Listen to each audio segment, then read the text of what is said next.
Hello friends, welcome to கண்கலை family vlog. இன்றைக்கி நம்ம வீடியோவில் என்ன பார்க்க போகிறோன்னா, குட்டி குட்டி கிச்சன் டிப்ஸ் தாங்க கூட ஷேர் பண்ணியிருக்கேன். வீடியோ ஃபுல்லுமே ஸ்கிப் பண்ணாமல் பாருங்கள். முழுமையாக பார்த்தா தான் நான் என்ன சொல்லியிருக்கேன் உங்களுக்கு பயனுள்ளதாக இருக்கா இல்லையான்னு தெரியும். பயனுள்ளதாக இருக்குதுன்னு நினச்சிங்கன்னா என் சேனலுக்கு ஒரு லைக் கொடுங்க. மறக்காமல் என் சேனலை சப்ஸ்கிரைப் பண்ணி சப்போர்ட் பண்ணுங்கள். வாங்க வீடியோக்குள்ளே போகலாம். ஃபஸ்ட்டு இப்போ என்னென்னு பார்த்தீங்கன்னா, முருங்கைக்கீரை நம்ம வாங்கி சமைப்போம். சமைக்கும் போது பார்த்திங்கன்னா இலையில தண்ணி ஒட்டவே ஒட்டாது. அப்படி ஒட்டுறதுக்கு கொஞ்சம் போல் கல் உப்பு, அது கூடவே கொஞ்சம் போல் மஞ்சத்தூள், இது ரெண்டையுமே போட்டுட்டு கொஞ்சம் நேரம் இந்த மாதிரி விரசி விட்டு நீங்கள் கழுவி எடுத்திங்கன்னா அதில் உள்ள அழுக்கு எல்லாமே வந்துடும். பூச்சிகள் மேலே ஏறி இருந்தால் கூட சைடு எஃபெக்ட் எதுவுமே இருக்காது. கண்டிப்பாக ட்ரை பண்ணி பாருங்கள். நெக்ஸ்ட் இப்போ என்னென்னு பார்த்தீங்கன்னா, கேழ்வரகு மாவும் நம்ம கடையில் தான் வாங்கிட்டு வருவோம். அது சுத்தமாக செய்வாங்களா செய்ய மாட்டாங்களாங்கிறது நமக்கு தெரியாது. நம்ம வீட்டிலையே ஈஸியாக சுத்தமாக நம்ம ரெடி பண்ணி எடுத்துடலாங்க. கேழ்வரகுல நிறையா மண் தூசு துப்பு இருக்குங்க. அதனால் நல்லா கிளஞ்சி விட்டு ஒரு 10 to 15 தடவை அலசி எடுத்துகிட்டு வந்தீங்கன்னா அதில் மேலே இருக்க தோல் வரைக்கும் நமக்கு கழண்டு வந்துடும். அதுக்கப்புறம் பார்த்திங்கன்னா ஒரு வெள்ளை துணியோ ஒரு காட்டன் துணியோ நல்லா விரித்து விட்டு ஃபேன் காற்றுலேயே இதை உலர்த்தி எடுத்துக்கலாம். இல்லை வெயில் இருந்துச்சுன்னா வெயிலில் போட்டு ஒரு அரை மணி நேரம் இதை காய வச்சு எடுத்தாலே போதுங்க. நமக்கு நல்லா காஞ்சி வந்துடும். ஃபேன் காற்றுல இருந்தால் ஒரு 1 hour காய வச்சா போதுங்க, நமக்கு காஞ்சி வந்துடும். நம்ம ஈரப்பதமாக இருந்தாலும் பரவாயில்ல, நம்ம ஈஸியாக ரெடி பண்ணி எடுத்துடலாம். இங்கே பாருங்கள், நான் காய வச்சு முடிச்சிட்டேன் உங்கள்கிட்ட காமிக்கிறேன் பாருங்கள். ரொம்ப நேரம் வைக்கல, ஒரு மிதமான வெயிலில் தான் வச்சுருக்கேன். ஒரு அரை மணி நேரம் வச்சுருக்கேங்க. தொட்டு காமிக்கிறேன் பாருங்கள், அது காஞ்சி எப்படி இருக்குன்னு சொல்லிட்டு.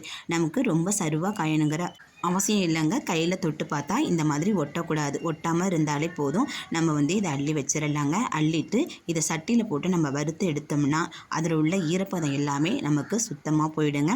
நான் எடுத்துகிட்டு வந்தது இந்த மாதிரி சொதன்னு இருக்குது பார்த்திங்களா, கொஞ்சம் ஈரப்பதமாக இருக்குது. இதை வடைச்சட்டியை வச்சுட்டு சட்டி நல்லா காஞ்சதுக்கப்புறம் இது கூட நம்ம கொஞ்சம் கொஞ்சமாக கேழ்வரகு போட்டு வறுத்து எடுத்துக்கணுங்க. நம்ம ஒட்டுக்காக போட்டு வறுத்தெடுத்தோம்னா நமக்கு வறுபட்டுட்டா இல்லையான்னு தெரியாது, இல்லாட்டி கரிஞ்சு போயிடும். இந்த மாதிரி கொஞ்சம் கொஞ்சமாக சேர்த்துட்டு நம்ம வறுத்தெடுத்துக்கணும். நீங்கள் ரொம்ப நாளைக்கு ஸ்டோர் பண்ணி வைக்க போகிறீங்க அப்படின்னா கொஞ்சம் போல் இதில் கல்லுப்பு சேர்த்து கூட நம்ம வறுத்தெடுத்துட்டோம்னா ரொம்ப நாளைக்கு அப்படியே ஸ்டோர் பண்ணி வைக்கலாங்க. பூச்சி எதுவும் பிடிக்காது.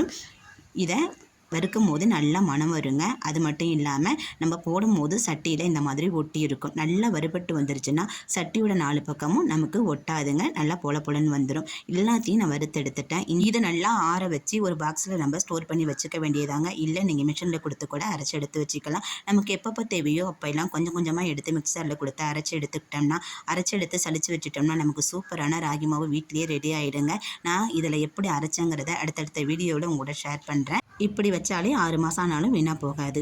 நெக்ஸ்ட் இப்போ என்னென்னு பார்த்தீங்கன்னாக்கா, நம்ம பருப்பெல்லாம் வேக வைக்கும்போது குக்கரில் தண்ணி பொங்கி வழியும். அந்த மாதிரி வராமல் இருக்கிறதுக்கு குக்கரில் நமக்கு தேவையான பருப்பு, வெங்காயம், தக்காளி எல்லாமே சேர்த்துட்டு இது கூட சின்னதாக ஒரு கிண்ணமோ இல்லை டம்ளரோ உள்ளே சேர்த்து வச்சுருங்க.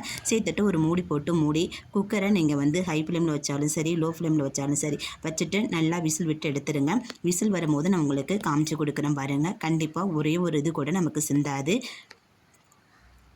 இங்கே பாருங்கள், விசில் வருது. விசில் மேலே நுரக்கட்டி வருதே தவிர்த்து தண்ணி எதுவுமே பொங்கி நமக்கு கீழே ஊற்றலை. ஒரு டம்ளர் மட்டும் உள்ளே வச்சிட்டிங்கன்னா இந்த மாதிரி பொங்கி வீணாகவும் கீழே ஊற்றாது. நமக்கு குக்கர் கழுவுற வேலையும் மிச்சமாக இருக்குங்க. கேஸ் அடுப்பு துடைக்கிற வேலையும் மிச்சமாக இருக்கிறது. 4 பக்கமும் சிந்தாது.